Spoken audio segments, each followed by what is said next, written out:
अस्सलाम वालेकुम की हाल है तुहाडे सारिਆਂ ਦਾ उम्मीद करती ਹਾਂ बिल्कुल ठीक ठाक होए दे ते मैं भी बिल्कुल ठीक ठाक हाँ। ਅੱਜ ਸੋਚਿਆ ਕਿ ਕਿਉਂ ਨਾ ਅੱਜ ਦਾ ਵਲੌਗ ਪੰਜਾਬੀ 'ਚ ਬਣਾਇਆ ਜਾਏ ਕਿਉਂਕਿ ਪੰਜਾਬੀ ਸਾਡੀ ਮਾਦਰੀ ਜ਼ੁਬਾਨ ਹੈ ਔਰ ਸਪੇਨ 'ਚ ਰਹਿਣ ਵਾਲੇ ਤਕਰੀਬਨ ਸਾਰੇ ਪਾਕਿਸਤਾਨੀ ਪੰਜਾਬੀ ਸਮਝਦੇ ਨੇ ਔਰ ਪੰਜਾਬੀ ਬੋਲਦੇ ਨੇ।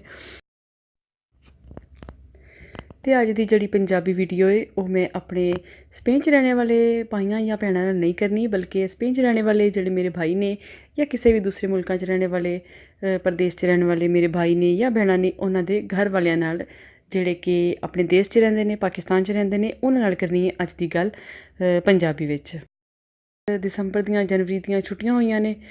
ਜ਼ਿਆਦਾਤਰ ਜਿਹੜੇ ਪਾਕਿਸਤਾਨੀ ਨੇ ਸਪੈਸ਼ਲੀ ਜਿਹੜੇ ਸਪੇਨ 'ਚ ਰਹਿੰਦੇ ਨੇ ਉਹ ਦਸੰਬਰ ਔਰ ਜਨਵਰੀ ਦੀਆਂ ਛੁੱਟੀਆਂ ਵਿੱਚ ਪਾਕਿਸਤਾਨ ਜਾਂਦੇ ਨੇ ਆਪਣੀਆਂ ਛੁੱਟੀਆਂ ਮਨਾਉਣ ਔਰ ਆਪਣਿਆਂ ਨੂੰ ਮਿਲਣ, ਆਪਣੇ ਭੈਣਾਂ ਭਰਾਵਾਂ ਨੂੰ, ਬੀਵੀ ਬੱਚਿਆਂ ਨੂੰ ਮਿਲਣ, ਆਪਣੇ ਮਾਂ ਬਾਪ ਨੂੰ ਮਿਲਣ। ਅੱਜ ਕੱਲ੍ਹ ਛੁੱਟੀਆਂ 'ਚ ਜਾ ਰਹੇ ਨੇ ਬਹੁਤ ਜ਼ਿਆਦਾ ਪਾਕਿਸਤਾਨੀ ਆ ਵੀ ਗਏ ਨੇ ਪਾਕਿਸਤਾਨ ਔਰ ਬਹੁਤ ਜ਼ਿਆਦਾ ਪਾਕਿਸਤਾਨ ਜਿਹੜੇ ਨੇ ਹਾਲੇ ਤਿਆਰੀਆਂ ਕਰ ਰਹੇ ਨੇ ਕਿਉਂਕਿ ਮਾਰਚ ਵਿੱਚ ਜਾਂ ਅਪ੍ਰੈਲ ਵਿੱਚ ਅੱਗੋਂ ਕੰਮਾਂ ਦਾ ਸੀਜ਼ਨ ਹੀ ਕੰਮ ਸ਼ੁਰੂ ਹੋ ਜਾਂਦੇ ਨੇ ਅਤੇ ਉਸ ਤੋਂ ਪਹਿਲੇ ਆਪਣੀ ਫੈਮਲੀਜ਼ ਨੂੰ ਆਪਣੇ ਘਰ ਵਾਲਿਆਂ ਨੂੰ ਮਿਲ ਕੇ ਵਾਪਿਸ ਜਾ ਸਕਣ। ਅਤੇ ਗੱਲ ਸ਼ੁਰੂ ਕਰਨੀ ਆ। ਗੱਲ ਇਹ ਵੇ ਕਿ ਤੁਸੀਂ ਜਿਹੜੇ ਆਪਣੇ ਦੇਸ਼ 'ਚ ਰਹਿੰਦੇ ਹੋ, ਆਪਣੇ ਪ੍ਰਦੇਸ਼ ਵਿੱਚ ਰਹਿਣੇ ਵਾਲੇ ਜਿਹੜੇ ਤੁਹਾਡੇ ਭਾਈ ਨੇ ਜਾਂ ਤੁਹਾਡੇ ਬੇਟੇ ਨੇ ਜਾਂ ਤੁਹਾਡੇ ਸ਼ੌਹਰ ਨੇ ਉਹਨਾਂ ਦੇ ਮਸਾਇਲ ਨੂੰ ਨਹੀਂ ਸਮਝ ਸਕਦੇ। ਇਹ ਬਹੁਤ ਆਪਣੀ ਜੋਬ ਵੀ ਕਰਦੇ ਨੇ, ਆਪਣੀ ਹਾਂਡੀ ਰੋਟੀ ਵੀ ਆਪ ਕਰਦੇ ਨੇ, ਆਪਣੇ ਕੱਪੜੇ ਵੀ ਆਪ ਹੀ ਧੋਂਦੇ ਨੇ ਔਰ ਆਪਣੇ 'ਤੇ ਇੱਕ ਇੱਕ ਪੈਸਾ ਲਾਉਣ ਵਾਲੀ 100 ਵਾਰੀ ਸੋਚਦੇ ਨੇ ਕਿ ਨਹੀਂ ਇਹ ਬਚਾ ਲਈਏ, ਸਾਨੂੰ ਕੀ ਲੋੜ ਹੈ ਕਿਸੇ ਚੀਜ਼ ਦੀ ਅਤੇ ਇਹ ਬਚਾ ਕੇ ਇਹ ਕੰਮ ਕਰ ਲੈਂਦੇ ਹਾਂ ਅਤੇ ਘਰ ਵਾਲਿਆਂ ਦੀ ਕੋਈ ਜ਼ਰੂਰਤ ਪੂਰੀ ਕਰ ਦਿੰਦੇ ਹਾਂ, ਕੋਈ ਖਾਹਿਸ਼ ਪੂਰੀ ਕਰ ਦਿੰਦੇ ਹਾਂ। ਅਤੇ ਈਦ ਵਾਲੇ ਦਿਨ ਵੀ ਕੰਮ 'ਤੇ ਜਾਂਦੇ ਨੇ। ਸਰਦੀ ਗਰਮੀ ਵਿੱਚ ਅਗਰ ਤਬੀਅਤ ਖਰਾਬ ਹੈ, ਬਿਮਾਰ ਹੈ, ਫਿਰ ਵੀ ਕੰਮ 'ਤੇ ਜਾਣਾ ਬਹੁਤ ਜ਼ਰੂਰੀ ਹੈ ਜਿਹੜੀ ਤਨਖਾਹ ਕਿ ਉਹ ਪੂਰੀ ਲੈ ਸਕਣ। ਅਤੇ ਜਦੋਂ ਕੋਈ ਪਰਦੇਸੀ ਵਾਪਸੀ ਦੀ ਸਲਾਹ ਕਰਦਾ ਏ ਅਤੇ ਫੋਨ ਵਿੱਚ ਦੱਸਦਾ ਏ ਕਿ ਮੈਂ ਸੀਟ ਕਰਾ ਲਈ ਜੇ, ਫਲਾਣ ਡੇਟ ਨੂੰ ਮੈਂ ਆ ਰਿਹਾ ਵਾਂ, ਜਾਂ ਸਭ ਨੂੰ ਪੁੱਛਦਾ ਏ ਕਿ ਕੀ ਚਾਹੀਦਾ ਏ, ਕਿਸੇ ਵਾਸਤੇ ਕੀ ਗਿਫਟ ਲੈ ਕੇ ਆਵਾਂ, ਅਤੇ ਫਿਰ ਬਸ ਫਰਮਾਇਸ਼ਾਂ ਦਾ ਇੱਕ ਲੰਮਾ ਸਿਲਸਿਲਾ ਹੋ ਜਾਂਦਾ ਸ਼ੁਰੂ। ਹਰ ਇੱਕ ਬੰਦਾ ਜਿਹਨੂੰ ਕੁਛ ਨਹੀਂ ਵੀ ਚਾਹੀਦਾ ਹੁੰਦਾ ਉਹ ਵੀ ਸੋਚ ਕੇ ਚੀਜ਼ਾਂ ਦੱਸਦਾ ਹੈ ਕਿ ਇਹ ਲੈਣਾ, ਉਹ ਲੈ ਆਉਣਾ।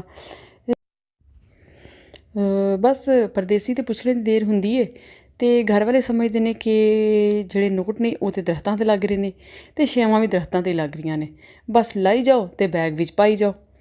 ਖੁਦਾ ਦੇ ਬੰਦਿਓ, ਤੁਸੀਂ ਨਹੀਂ ਜਾਣਦੇ ਕਿੰਨੇ ਹਿਸਾਬ ਕਿਤਾਬ ਤੋਂ ਬਾਅਦ ਅਤੇ ਪੁੱਛ ਕੇ ਇਹ ਸੀਟ ਕਰਾਉਂਦੇ ਨੇ ਕਿ 4 ਪੈਸੇ ਸਸਤੀ ਹੋ ਜਾਏ, ਪੈਸੇ ਜੋੜਦੇ ਨੇ ਕਿ ਵਾਪਸੀ ਤਾਂ ਖਰਚਾ ਬਚ ਜਾਏ। ਅਤੇ ਜਿਸ ਵੇਲੇ ਫਰਮਾਇਸ਼ਾਂ ਦੀ ਲਿਸਟ ਆਉਂਦੀ ਹੈ ਅਤੇ ਇਹ ਫਿਰ ਵੀ ਚੁੱਪ ਕਰਕੇ ਹੰਸ ਕੇ ਹਰ ਸ਼ੈ ਖਰੀਦਣ ਦੀ ਕੋਸ਼ਿਸ਼ ਕਰਦੇ ਨੇ। ਪਿਛਲਿਆਂ ਨੇ ਤਾਂ ਬਸ ਜ਼ੁਬਾਨ ਹਿਲਾਣੀ ਹੈ ਕਿ ਲੇਟੈਸਟ ਮੋਬਾਈਲ ਫੋਨ ਲੈ ਕੇ ਆਉਣਾ ਜੇ, ਮੇਰੇ ਵਾਸਤੇ ਵਧੀਆ ਜੁੱਤੀ ਕੱਪੜੇ, ਬ੍ਰਾਂਡ ਦੀ ਫਲਾਣੀ ਚੀਜ਼। ਬਾਕੀ ਦਾ ਹਿਸਾਬ ਕਿਤਾਬ ਤਾਂ ਇਹ ਆਪਣੇ ਅੰਦਰ ਹੀ ਕਰਦੇ ਰਹਿੰਦੇ ਨੇ ਕਿ ਹਰ ਬੰਦੇ ਲਈ ਕੁਝ ਨਾ ਕੁਝ ਲੈ ਕੇ ਜਾਣਾ ਹੈ, ਨਹੀਂ ਤਾਂ ਇੱਕ ਵੱਖਰਾ ਹੀ ਸਿਆਪਾ ਪੈ ਜਾਣਾ ਹੈ ਕਿ ਸਾਡੇ ਲਈ ਕੁਝ ਨਹੀਂ ਲੈ ਕੇ ਆਏ। ਫਿਰ ਕਈ ਬੰਦਿਆਂ ਦੀ ਇਹ ਵੀ ਆਦਤ ਹੁੰਦੀ ਹੈ ਕਿ ਕੋਈ ਗਿਫਟ ਦਿਓ ਅਤੇ ਉਹਦੇ ਵਿੱਚ ਨੁਕਸ ਜ਼ਰੂਰੀ ਕੱਢਣਾ ਹੁੰਦਾ। ਦੇਸ਼ ਵਾਲਿਓ, ਖੁਦਾ ਦਾ ਨਾਂ ਜੇ, ਜਦ ਕੋਈ ਵਾਪਿਸ ਆਉਣ ਦਾ ਇਰਾਦਾ ਕਰਦਾ ਏ ਅਤੇ ਫਰਮਾਇਸ਼ਾਂ 'ਤੇ ਹੱਥ ਹੌਲਾ ਰੱਖਿਆ ਕਰੋ। ਇਹਨਾਂ ਪਰਦੇਸੀਆਂ ਦਾ ਕੁਝ ਖਿਆਲ ਕਰੋ, ਇਹ ਵੀ ਇਨਸਾਨ ਨੇ, ਮਸ਼ੀਨ ਨਹੀਂ। ਕਈ ਬੰਦੇ ਇਹਨਾਂ ਨੂੰ ਬਸ ਨੋਟ ਛਾਪਣ ਵਾਲੀ ਮਸ਼ੀਨ ਹੀ ਸਮਝਦੇ ਰਹਿੰਦੇ ਨੇ। ਇਹੀ ਗੱਲ ਕਰਨੀ ਸੀ। ਉਮੀਦ ਕਰਦੀ ਹਾਂ ਕਿ ਬੁਰਾ ਨਹੀਂ ਮਨਾਇਆ ਹੋਵੇਗਾ ਤੁਸਾਂ।